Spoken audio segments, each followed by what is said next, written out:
I'm Sam. And I'm Andrew. And we're Envy Board Gaming. And today we are, my arms are short, looking at Dungeon Kart, which is published by Brotherwise Games and designed by, I'm going to say Michael X, because I do not know how to say his last name and I will probably butcher it. Michael X sounds cool though. Yeah, it does. And so it is 2 to 8 players, plays in about 30 to 60 minutes.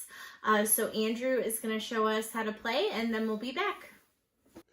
Okay, so I wouldn't necessarily say this is a setup for Dungeon Kart. I just threw some tiles together real quick to make a small little race, just so I can show you a brief overview of how turns are going to work and to give you an idea of how the race is going to flow. Okay, so you're going to have your track. There are some recommended courses, obviously. And what you're going to be doing is at the beginning of the game, players are going to be drafting. So a couple different things. You're going to have a number of these racers that you're going to be able to choose from. That is going to be the equivalent to the number of players plus 1. So you're going to have a number of these out that are going to be available, starting with the first player and going in turn order. You will have them each select a racer. Now, each racer is going to have their own unique combination of abilities. All of the second or bottom abilities will be entirely unique from any other racer. However, the top ability you will see repeated and shared among other drivers. So keep that in mind as well. But you will draft these, and then in reverse turn order, each player will also be drafting a cart. And each cart has a combination of abilities as well. So there's 6 complete combinations. There's going to be top speed, which allows you to go all the way up to 12 as opposed to 10. There's going to be traction that is going to affect your ability to drift. So the way that's going to work is typically when you'll drift, you will spend a number of movement points, which I'll get into, but this one always keeps the cost at 1. Some will have an off-roading ability, which will make it better for when you're going through certain areas. So as you can see, there is no dirt up here, whereas the one previously had a dirt area, and I'll talk a little bit more about that. You're going to have a heavy ability, which is going to make it to where you can bump other racers for free instead of spending movement points. And then you're going to have acceleration, which means you're going to be accelerating faster, obviously. And then handling, which is going to make it free for you to turn instead of spending a movement point, okay? And there's a bunch of carts to choose from. They're all going to have a combination of those 6. Each one will have 2 of those 6 as the abilities. So once you draft your racer and draft your cart, or your cart, your board is going to can look something like this, right? You're going to have either like a start and an end line, or you're going to have one whole lap, and you can make it however you want. You just have to make it to where these, the track lines actually fit each other. So you can't make it to where these do not connect and touch. So what you're going to do on your turn, as a quick overview, is everybody is going to have their cart, and they start at the lowest number, which is 3. Okay, and on your turn, you're going to do you're going to follow the little round structure here on your reference sheet, which is actually really effective. And on here, they have enough for everybody. It's going to tell you exactly what you're going to do on your turn. It also tells you how all the hazards that I'll get into are going to affect your cart.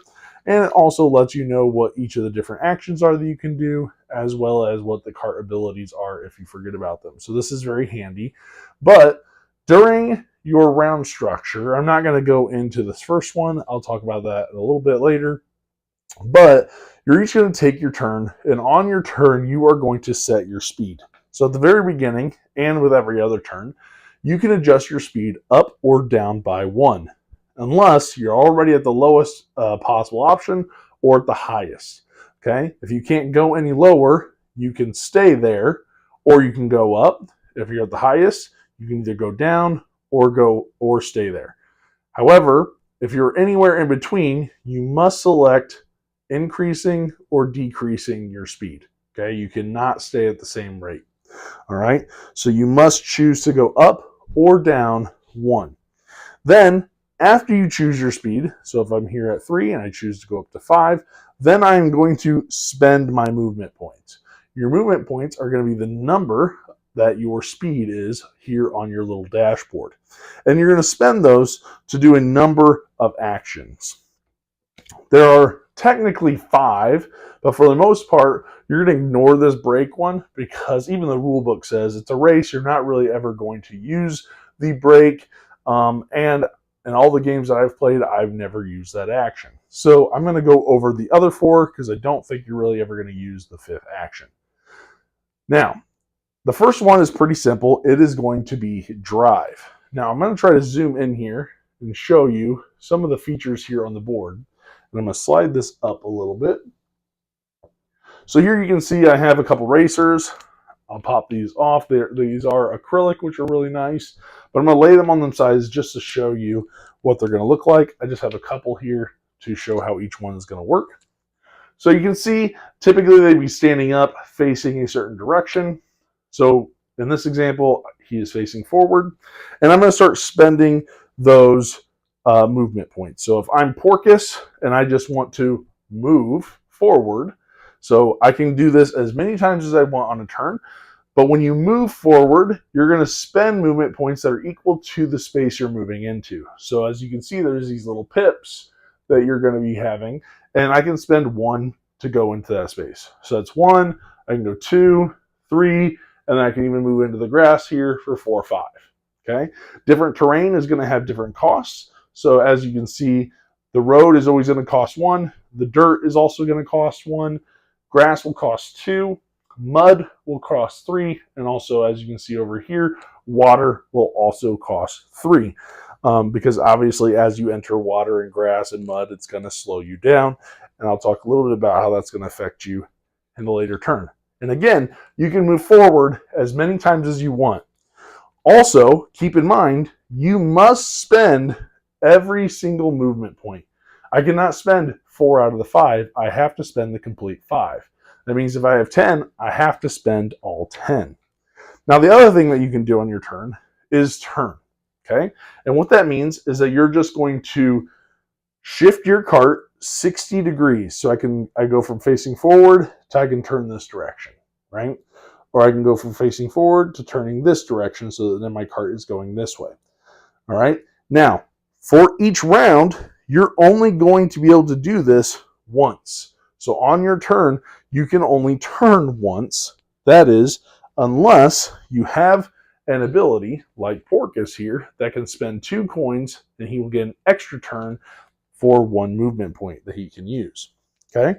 So you can only move once or turn once per turn. Next thing you can do is drift. When you drift, you will typically pay the amount of movement points that are equal to the pips that you're moving into.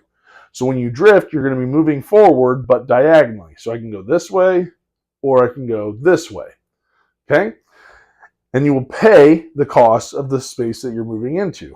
Unless, again, you have a cart that lets you drift for only 1 movement point. And then it doesn't matter if I'm drifting into mud, water, or grass. I will only ever spend 1.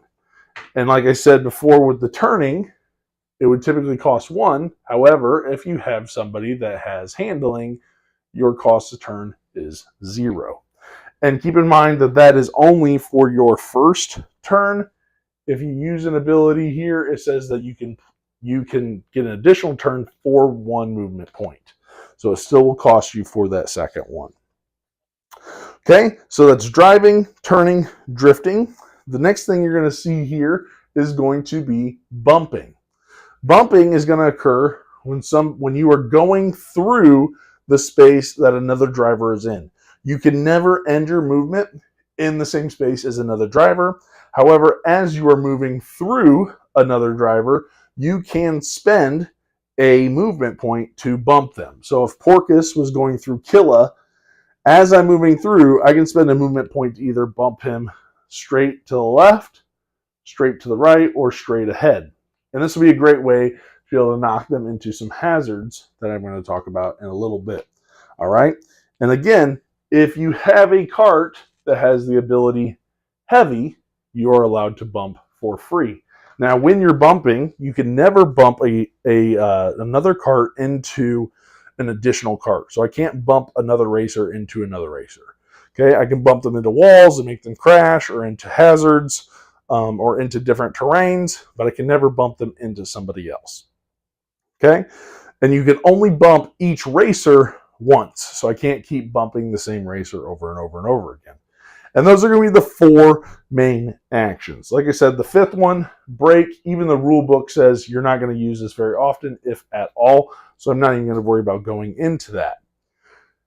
And so as you're driving around on this track, you're going to see there are some things that are going to be on the board. You're going to see these little books, and you're going to see these little coins, and you're going to see hazards that are going to be in these spaces with little red arrows on them. Okay. Now, whenever you pass through these coin spaces, you will collect coins, and these are going to be used to use your abilities that are on your racer cards. When you pass through one of these spell books, you will only take a spell book if you do not have a spell or do not have a spell book already. So at most you can ever have is 1. You can never have more than 1. And if you have a spell card, you cannot take a spell book. So when you pass through that, you'll also collect that. And again, you will spend all of your movement points.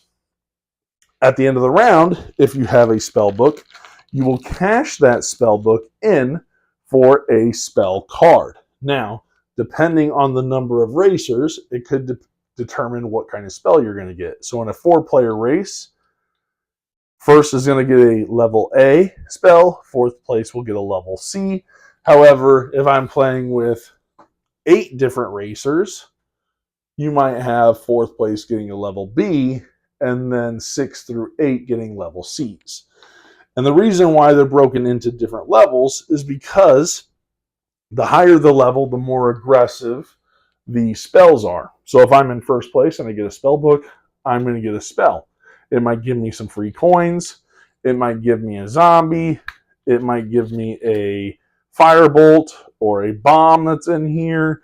But as you get higher level spells, you're going to get more aggressive spells. And those you'll get at the end of the round. Okay? And so you'll only get one of those if you have a spell book at the end of the round.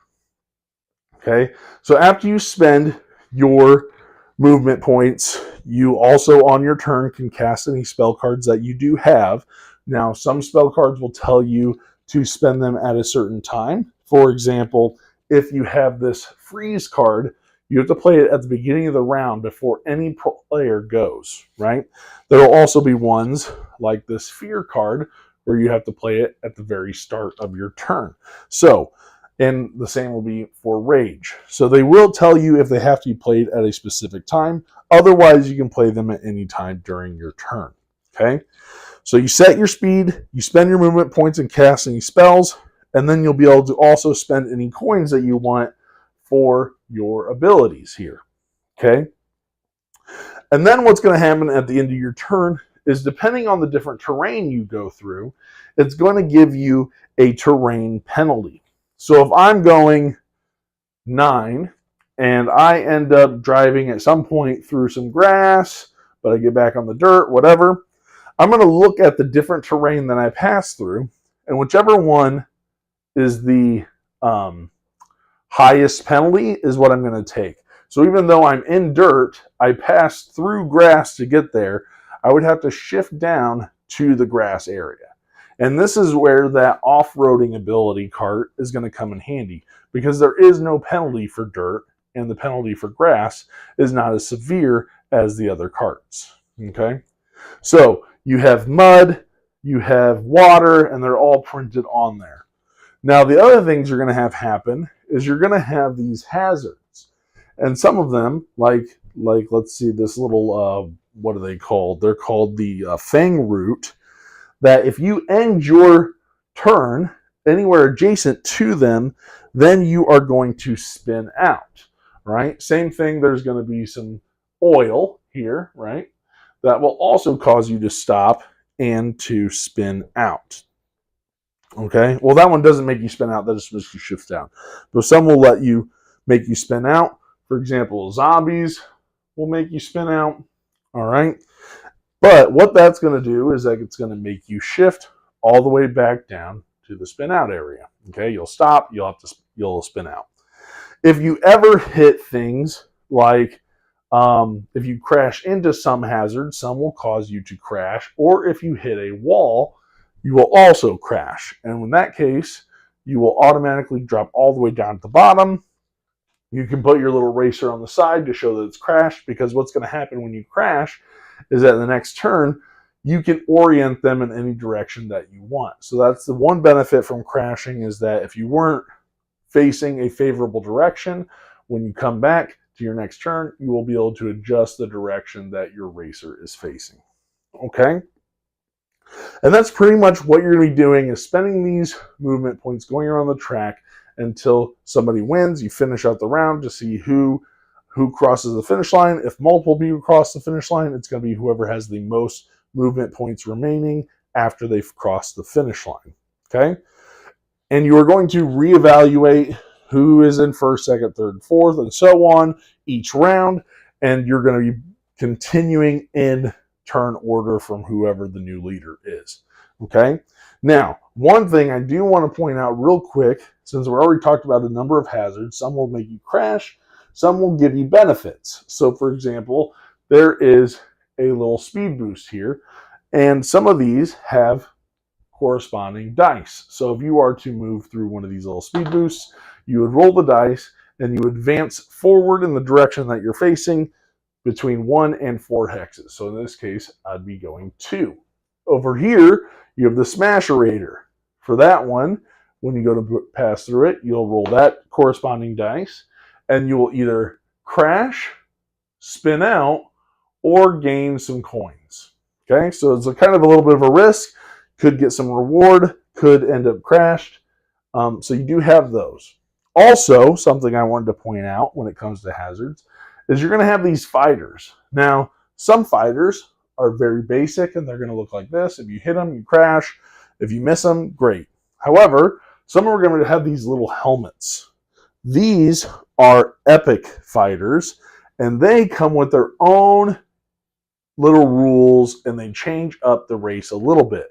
For example, here I have this necromancer, and what she does is spawns zombies on all the places where there are coins and spell books. And so now you have more obstacles that are being joining the different areas. Some, like the druid here, is going to make all the spaces around her or him is going to have grass instead of the other area. Some, for example, like the fighter, at the end of each round is going to move 2 hexes towards whoever the closest racer is that's in their tile, and they're going to try to fight them and make them crash. Okay? There are also going to be ones that bring out extra coins for you to collect. Some might bring out extra fighters or create more barriers on the track. Some will create some like little smoke areas that have maybe some benefits or some dangers if you drive through a specific area. And they're each going to have their own little special abilities. Now, you can only ever have one epic hero on a tile, but they do drastically change up the way that you're going to interact with that tile based on who's going to be there. Okay? So, that pretty much does it. You keep going till somebody wins, and that's how you play Dungeon Kart. So let's go back and tell you what we think of it. All right, and we are back. So this is a game that I know was one of our most anticipated games. Yeah, it was. Of the year, and you backed it on Kickstarter. Mm-hmm. So yeah, let's jump right into it. Yeah, and the main reason, so like obviously we like racing games, so just keep that in mind as we're going through this. We have very high standards when it comes to racing games, high expectations, and it's something that we genuinely enjoy, even if it's like betting on racing kind of thing. So when it came to this, you know, obviously we've played other games that are racing and kind of like, hey, this is like Mario Kart kind of racing, right? Another game that we can say this can be compared to is Dodo's Riding Dinos, right? one that we did a recent review on not too long ago. And so this one I think falls in that same category. And really, when I was backing this, I was thinking, how much do we want out of our racing games? Like, should it just be racing? You know, at what point is it just too much going on in a racing game? And so I was really curious about this. I have no affiliation or no connection whatsoever to the boss monster theme that is in here. But you don't really need to care too much about boss monster or know anything about boss monster. This is essentially Mario Kart, the board game, right? And so with that being said, we'll jump in and talk about production first. This is a pretty big box for this game. Yeah. I was not anticipating such a big box when we did get this game. And there are a lot of tiles in there. And I will say, one thing I really liked in this production are those acrylic racer pieces. I thought those are great. And I'm to the point, honestly, I think in any game, I almost will always rather have acrylics than minis. I'm even thinking about like giant mini games. I think I'm getting to that point to where the acrylic because pieces, you can see through it. I like the color. I like that I can see through it and it doesn't block a ton of the board, right? Even if I just turn it sideways and it's super thin. But I like that it's colored. I like that it doesn't take up a ton on the board. But I just like it. And it fits in the box. I don't have to have 3-4 boxes of minis kind of things. And so I really enjoy those acrylic pieces and on those little racers, right? So I thought that that was really nice. I really liked the bag. So this is going to sound weird, but the bag that keeps the hazards is nice. It's shallow, which is fine, but it's wide and I can fit my giant hand in there and pull the pieces out without, you know, fiddling around or anything like that. That was really nice that they had the cloth bag in there. I think the tiles look really great. There are a ton of tiles. There's like 20 some because we also with this being the the gold edition, so it did have the ice track and the void with the portals on there as well. And we got some additional like racers with those. And whatnot. So keep in mind this is the Kickstarter edition when we're talking about production. But I really enjoyed the production when it came to those tiles and the acrylic pieces. Those were really nice. Yeah, I agree. I mean, I think that overall the production is really good. I think it was cool, like with the shifters, like how you're literally, I mean, it was like the thick cardboard, like what do they call that? What you talk about, the like multi-layered, the dual layered? Yeah, dual layered like board things. Was it dual layered? I thought so. I don't think it is. No, I don't know. You have the shifter, but then it's on top of another piece of cardboard. Yeah, you're the 99% sure it's not dual layered. you're the expert on that. No, I don't know, but anyway, I like that it's a thick cardboard. It's not like some flimsy little thing. Like I feel like with the shifter, it's really cool. Like I like that, you know, that you get to like shift up, shift down, like you're in an actual race car. Well, from a production standpoint, that's where I have the biggest issue. Really? So they're supposed to stand up on these little legs, and then when you adjust it, they would stay. This is my biggest problem with the production, and honestly, probably one of my biggest things for the game as a whole is I hate that they're not snug enough. Oh, I see. Like they don't if I want to have that dashboard up. I think that's cool. It makes it thematic to be able to see my shifter or whatever. And so, but if I get to anywhere that's not in the middle, they tend to slide left or slide right, and so it's like, well, I can't really do that. I have to lay it down. It's a minor gripe. I get it, but it is something that I was kind of like, oh man. And here's the thing, there's too many of them. They don't fit in the box very well. And it's hard to just cram them in this little sliver, and you try to put them on every which way and fit in little base pieces. And it's to me the worst part of the production, because it doesn't work the way it is functional. Like it still works for the game, but based on what it's supposed to do and what it actually does, it falls way short for me there. And I hate just the hassle when I'm putting it back in the box. That's the biggest pain in the butt, is getting those back in the box. And I worry about the wear and tear of cramming those in there and taking them out over time, what that's going to do. So for me, although I love the concept, and yes, they work mechanically, I hate the production on them. Yeah. No, I mean, it does slip down. Like, I mean, and I've never used, like, the stands, like, to stand it up. I've always had mine laying on the table, but I know that it does slip sometimes. Like, if you're, you know, you're moving, like, you go to reach and then it, you know, moves and stuff, and you're like, oh, where was I, kind of thing. So, I mean, I get that. I think the concept is cool, but you're also the one that you're the one that packs it all away. Right. So you would know that, you know, whereas I'm just playing it, but I can see where that would be. Yeah, like, as the family expert on that issue.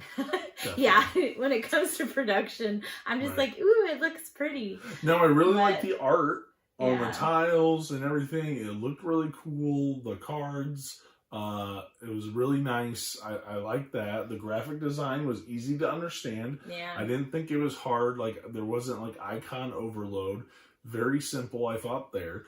The only real issue I had, and I had one other little gripe, but the only issue I really had were those dashboards. The other gripe that I'll have is that they had, and this isn't a part of the game, so if you buy it, you won't get them. It was like a little add-on. They had these little clips for the tiles, and I did it. So there's a way to do it and a way not to do it, where you can kind of slide them in without having to cram it on. And I did it the way that they recommended doing it, and it might just take some time because the plastic might be just not it might be too tight. I can't remember what the words were that they were using for it, but using them does kind of tear up those tiles a little bit. So I worry about using those too much, and then they're going to start ripping off the artwork and kind of messing up those tiles. If you can get them on there without tearing it up, it holds really nicely. They're great because they're pretty tight, but yeah, just be kind of careful if you do have those clips. I've only used them, I think, once or twice, and even after one play of it, I was kind of like a little hesitant to keep using them because I didn't want to ruin the game. Yeah, makes sense. So there's our takes on the production. And they had like a little 3D finish line. Although I kind of feel like it gets in the way when your hand's trying to move. It's just kind of visual. Fun thing. It's a fun little thing. I mean, I like too, I would say, like, the way that the characters too are designed, like, just looking like, you know, they're like cartoony, but like they do give you kind of like that Mario Kart vibe. Yeah. But yeah, and I want to add too, like, on the player cards, like, for your abilities and stuff, like, I feel like it was straightforward too. So it was like, oh, 2 coins, you get to do this. 3 coins, you get to do that. Like, it was very, very straightforward. Yeah, not too text heavy either. Yeah, which was good. As far as preparation, getting it to the table, there is a little bit of setup involved, especially when when you build out the map and you put out the hazard tokens. But that's not really that bad, I didn't think. I think the biggest thing is, okay, I need to put out these cards, and you draft who your racer's going to be, and then you draft your little dashboard for your car. So that's the only thing that might be, but for the most part, it's a pretty quick and simple, other than just figuring out what kind of track you're going to set up. Right. Which, with these modular boards, that's always going to be a thing. So it's going to be your typical kind of setup time when it comes to that. But I would say you're not going to spend much more than, like, maybe 10 minutes setting the game up. Right, yeah, I agree. So, what about the difficulty of the teach? How difficult? I know I taught it to you, but as somebody that's learning, how difficult did you feel like it was to learn the game? I don't think it's too difficult, but I think that just the way of, like, comparing it to other racing games that we've played, like Heat and Downforce and Dodo's Raining Dinos, like, the movement is different.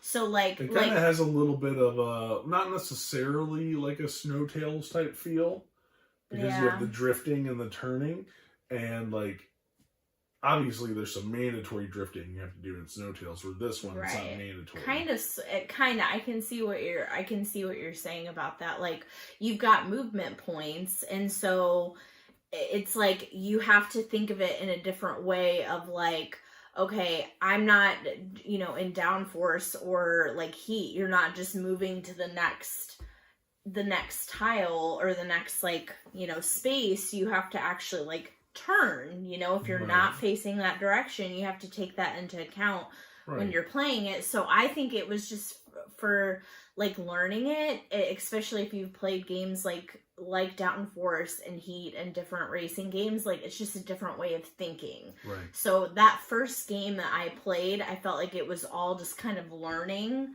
how to move, where to move, and then you play like other tracks with like the ice.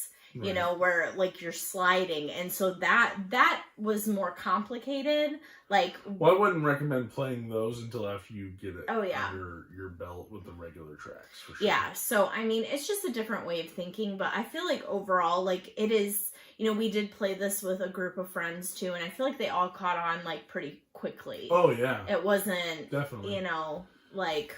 I would say after like 3 or 4 turns, people are like, okay, I got it. I understand what I'm doing.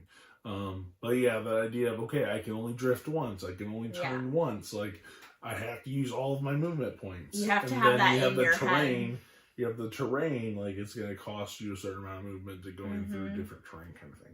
Yeah. So, I think that's the only thing, maybe, like, okay, when I want to turn, I have to physically turn and then go straight. Yeah. Or if I want to drift, or however that is. You have to be like, okay, what direction am I facing? Like, I'm going to hit a wall if I just... Right. And then you got to think, like, how many movement points do I want? Because if I go too fast, like, I will smack into a wall. And But I guess, like, one thing I did like, though, about the gameplay is I feel like if you crash, like, it sucks because you go all the way down on your dashboard, but you also get to face whatever direction you want after that, which is nice, because then if you're kind of in like a tough spot, you're like, oh, well, I'll face this way, and you can do that, Right. So yeah, I think mechanic wise, it feels very, like, gameplay wise, I think it feels very thematic. It does, with the crashing or the spinning out, and obviously you're trying to gas it, and I really like that, even though those dashboards I didn't like production-wise, I really like that not only do you have your character who has your own little special abilities, right? You also have your dashboard, which has 2 different little abilities as well. So we might have acceleration, where you speed up faster. Or you might have top speed, where you can go 12 instead of 10 at top speed. Or you might have ones where you can off-road, and you don't have to worry about those terrains affecting your speed as much. Or you might have ones that let you drift for 1 instead of the cost or of the you get to turn for free. Or turn for free, right? Or you get to bump for free. Because here, you can really bump people into hazards, into walls, and cause people to crash, which I thought was really interesting. Like, it was really cool. Like, I think it felt very thematic. To me, it felt like a Mario Kart style game that you're playing, and you're out there, and you're running around this course, and you're drifting around turns, and you might hit some mud or some water, and it drastically slows you down because you have to shift down at the end of your turn and whatnot. But then you have those little magic books that you're trying to run into, like almost like those shiny boxes that you hit, and you're like, come on, give me a good item. The coins. Right, yeah. And the coins, right? And so you're hoping to get these really cool abilities, and sometimes you get really good ones, sometimes you get ones you're like, whatever, I'm going to drop this zombie behind me, or I'm going to drop this bomb, or I'm going to get some extra monies, or whatever. But then you might have some really awesome portal abilities, or you might be able to get the rage star or freeze everybody, right? Depending on, and I like that they scale that by the different level of spells. Right? If you're leading, you're going to get the less aggressive, I should say. It feels like less aggressive cards. Whereas if you're in the back, you're going to get those level C spells, and you're going to be able to... helps you catch up, potentially. So it's a great catch-up mechanism, and really causes that tension for if somebody does fall behind, they're never really out of the race. So even if you're behind like 2 or 3 tiles, we've seen some people where they come flying back because they just waited to use the spells at the right times, or got them at the right times, and it's just an epic moment. And so I think it feels very thematic. I think turns are really quick. Shift, move, if I'm playing a spell, and then I might, whatever, and get some stuff. That's it. I've noticed with higher player counts too, like I feel like I have more time to think about it, like wherever I mean, obviously it could change because where people land, but like you have time to kind of figure it out more. So if it's just a 2-player game, like I feel like sometimes I'm like, oh, like I gotta, with my AP, I'm like trying to figure it out. But when there are more people in front of me, like then I have more time to figure it out. And when there's more players, it gets chaos. It does, but a good chaos. Like it doesn't feel like it was too much, like you can't recover. Like I like that no matter what's going on, you're gonna recover just fine.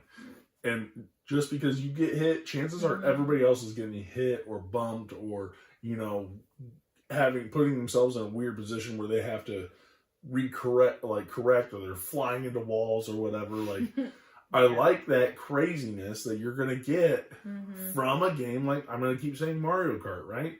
And so you get that feeling with that. So there's going to be, I feel like turns are pretty quick. It feels fairly streamlined in the gameplay. Right. There is some luck to it, right? Because you don't know what kind of spells you're going to be. You might get lucky and go through the smasherator or whatever, and you get coins and not get smashed, and somebody else goes through, they get crashed, right? Yeah. Or whatever that might look like. So I like that gameplay. I will say this, my favorite thing about this game, and it's different from Mario Kart, so you don't have to worry about this for the most part, and that is the hazards, and specifically the epic heroes. I love the epic heroes in this game. I love how they each do different things. I would love more and more of those epic heroes. I think that's the greatest thing. I really enjoy that. I like all the hazards, but those epic heroes, adding those twists that might make you do something or pull you in closer, or they coming after you to try and fight you, different. right? I thought that was really, really cool how they implemented that into this game, and it's one of my favorite things that they put in. And so I really like that. Yes, it can be terrorizing because obviously they're trying to crash you, but I really just liked the concept. I was like, I want so many more epic heroes. Like that was my favorite part, is like when you're putting them out there and it's, oh my goodness, I got the princess, or I got the ninja, or I got whatever, the fighter. I really, really like those epic heroes. So, I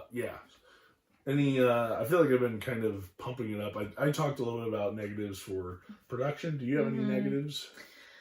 I don't think so. I mean, honestly, like, I don't know. I mean, it feels thematic. Like, I mean, it kind of sucks sometimes because you feel like you're kind of like bumping in, maybe if you get spun out and then it's hard to come back. But like, that's what it like, that's what a racing game should feel like. Like, it should feel thematic like that. I don't really think I have any like negatives. Really? Okay. Yeah. Yeah. So I think kind of just, I can keep going on and on about the gameplay, but I really liked it. So kind of going into our return on investment, kind of getting to our scores and whatnot. How much joy did you get out of playing this game? I guess I should say. A lot. I mean, I think it's fun, and I mean, for me, I was like, this was on our list of like anticipated games. And like, so when you told me about it, I was like, oh, that sounds super fun. Like, I loved playing Mario Kart growing up. Like, I think that, I like racing games in general. Like, so I thought it was really fun. Yeah, I had pretty high expectations after the Kickstarter, and that's why it made it onto our anticipation list. And so I have a phenomenal time playing this game. I really do. This is, if you're comparing it to other games like it, like the Dodos Riding Dinos that people say is like Mario Kart, this is better. I think it's better, in my opinion. This is a little bit deeper. It's got more to it, I'll say that. And I think I like that. And that kind of question when I was like, ooh, how much more do I want on my racing games? This gives me that, and I really, really enjoy what it brings to the table, what's different about it, And it does play really quickly. Like, even when we're playing with 5 people, I feel like we played in about an hour. Yeah, it wasn't still a very pretty long fast. time. So, yeah. and that was with teaching 3 new people, kind of Mhm. thing. So, really, really great. I think we definitely got our money on returns. We're going to play this again on Friday at 6 players. I haven't played at 8 yet, but I would really love to. I think that'd be awesome in chaos. But that would be, I'd be really intrigued to see how that played out. Mhm. But there's not a player count that I would shy away from. Mhm. I'd be like, yeah, let's get in there. Because to me, I'm like, this is going to be insane. Yeah. And yeah, I feel like now at 2 players, you can have somebody that does run away. Because if you crash or something or get messed up in an early corner, that person can just go and you don't have to get a spell, because it's also harder to get those level C spells. Mm-hmm. Almost impossible unless you have the Brotherwise characters. Yeah. But it's definitely, I like it more at higher player count. Mm-hmm. There's a little bit more strategy and thinkiness when it comes to the lower players, because you don't have to worry about getting body slammed probably nearly as much as like a 2-player race. Mm-hmm. But I do like it at all player counts, and we played it at 2 quite a bit. We played it at 5, played it at 3, played it at 4. So I don't have any problem with any player counts yet. Mm-mm. So with that being said, let's jump into our scores. You want to go first? Or you want me to? I'll go first. Okay. I think I'm gonna give this like an 8.5, which I feel like is pretty high for me. I think it's a fun game. Like, I really do. I like the characters. I like the fun, like, art. The gameplay's fun. Yeah, so I think it's a good one. Yeah. So I'm coming in a little bit lower. I'm going to give it an 8.2, but I still really like it. That production with the dashboards is just kind of eats at me a little bit. Every time I get it out, it eats at me. So maybe that's just something I have to get over. But I really, really like this game. I like this more than Heat. Okay. Hold on. I know you would think that's like offensive. Wow. But, anyway, I'm glad you enjoyed it, because that's great, because it was a highly anticipated game. Yeah. I think this is going to do really, really still well. Better than Heat. I think if you're into these kinds of games, you should definitely check it out. And also, if Brotherwise wants to, come up with some extra epic heroes, I think that would be pretty sick. I don't need more tracks. There's a ton of tracks. We didn't even talk about the portals and the ice roads and everything. There's plenty of that. Just give me more epic heroes and hazards. I want just a hazard pack. Just tons of hazards. So he can create the biggest map ever with all the hazards. That's what he likes to do with maps. But anyway, I like the fact that they I know you said we got some extra characters, but I like the fact that they provided so many different characters to play to. And some abilities kind of like overlap with each other, but I feel like I like that there's a lot to choose from. A lot of the 2 coin ones overlap. Like usually they all cycle through like 3 or 4. Yeah. The 3s, they're all like different. Unique. They're all different. Yeah. So I like that. I think that's like a cool part of the game, is like you get to play a fun character. And I didn't even think about this until just now. The reference sheet is really nice. It has all the hazards, it has the play structure, it has the different symbols and things that you can do on your turn with your movement points. I think they did a really good job there. I like a good reference. Great. Yes, a really good reference sheet. So I think they did a really good job. This will be something that if they come out with more content, I will definitely be interested in. Mostly, I'm just looking for more hazards, because I think that'd be cool. Gosh. So we're going to wrap it up, because I feel like I am ranting and raving about this game. But, check this one out. I highly, highly, highly encourage people, recommend this to anybody that's interested in racing games. I think this would be worth the time and effort to go and see if you can find a copy, or at least check it out. Maybe I think it's going to be a Gen Con for demo and stuff. Maybe they're selling it. I'm not sure. But I would highly recommend going and checking this one out if you get the chance. Also, please like, comment, and subscribe, and we'll see you guys next time. Bye.